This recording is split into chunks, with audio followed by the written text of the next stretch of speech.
Welcome back to the Knit Crowd as well as Yarnspirations.com. I'm your host Mikey. Today we're going to learn how to do the stepping stripes pillow. This is actually the seed stitch. There are tutorials on our channel for learning how to do seed stitch if you'd like to use this particular idea for anything else that you would like to make.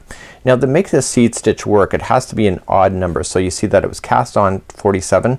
It's so much easier if it's an odd number versus an even number. If it's an even number, it means that every second row has to be different, but if you make it odd, every row is exactly the same. So the seed stitch, how it works is that if there's a purl sitting here, then the next one on top will be knit. Okay, and then it will continue to opposite each other in order to give you the look. Now the changing of the colors, that is just standard changing colors, and we do have tutorials available on that. But today what I'm gonna just do is get you started on the stitch work itself, and then we have other tutorials for how to be able to make this idea in order to work. So it's just a pillow. You'll just have to sew things together once you're done. There's two faces, and I think it's gonna be quite a fun project. So let's begin to show you how to do this. So let's begin. Remember, we have slower tutorials available for beginners that are learning to knit. Okay, and we're going to put those onto knitting needles. So if you would like to do the pillow as is, you're gonna cast on 47. But if you'd like to do something different or change the size of your pillow, you can just cast on differently. So if, as long as you keep it an odd number, it'll work every time. So just going into the stitch, and let's put this into our hands, and we're gonna wrap the back needle and pull it forward. But before we put that back onto this one that I'm touching, you're just gonna twist it. Okay, and you wanna do a total of either 47 or an odd number. So I'm gonna do 11 for me, just to keep it odd, just to show you how to do the stitch work for this. So we have tutorials available on how to change colors at the end of the rows, and you'll use that same concept for tutorial work in order to do so.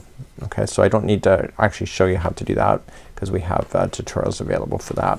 So once you get your two pillow faces together, you just insert the pillow frame and just sew around them and put them together. And you'll find that this particular yarn that we're using today, the Bernat Maker Home Dec, is actually really fun to work with. It slides in and off these needles like butter. Even for crocheters, it's really kind of wonderful to work with. So I got 2, 4, 6, 8, and 9. So this is 10. So I don't want an even number, I want an odd number. So I'm gonna go for 11. So go to the size that you want. I'll see you back here in just a moment. So because it's an odd number, you can start every row exactly the same way in order to get the seed stitch. If it's an even number, you can't. It just takes a little more effort to think about it. So what you're gonna do is that you're gonna go into the very first one and you're gonna do a knit stitch. So just coming in from behind and doing your knit stitch and sliding off. The next one will be a purl. So you gotta move that strand forward and going in and then purl. Okay, so this one requires you to keep moving that strands around as you go. So the next one is a knit, so you're gonna go back.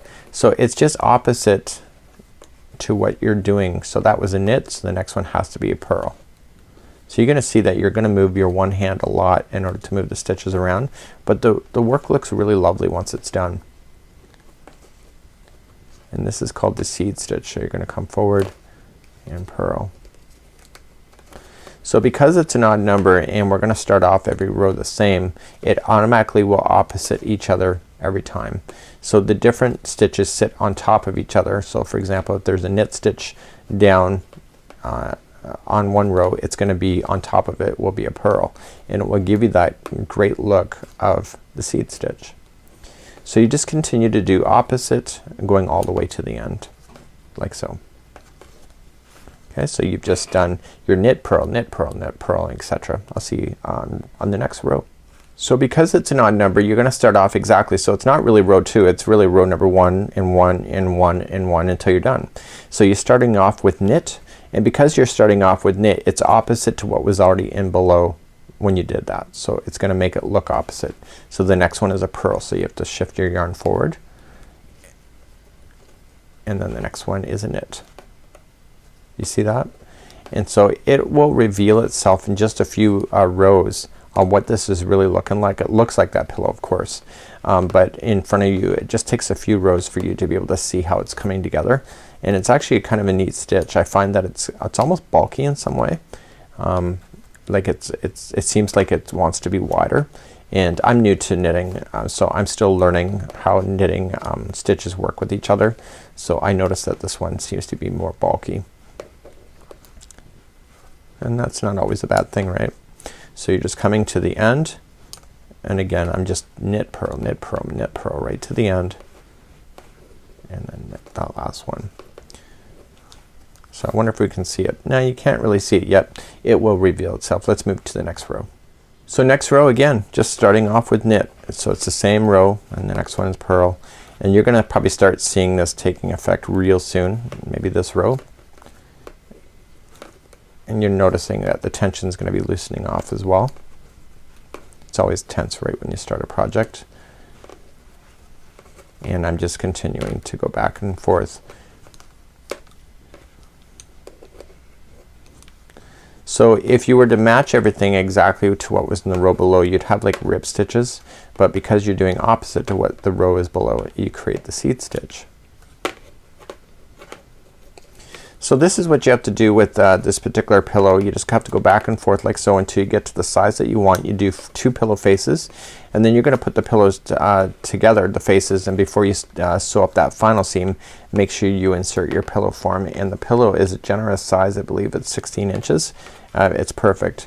So you can actually start seeing that the seed stitch is kind of working out. You'll see that it's when you turn it around as well. It doesn't look as organized, and that's what's kind of neat about the stitch, but once you get enough of these, it really does look fabulous, and you'll start to really see the seeds will start then becoming almost like a honeycomb shape as well. So this would be how you would create this stepping stripes pillow. When changing the colors, we have tutorials on available to do that, and you will change it before you start the next section, and just use the same technique in order to hide in your loose ends and etc. And we do have tutorials available on that, as I mentioned.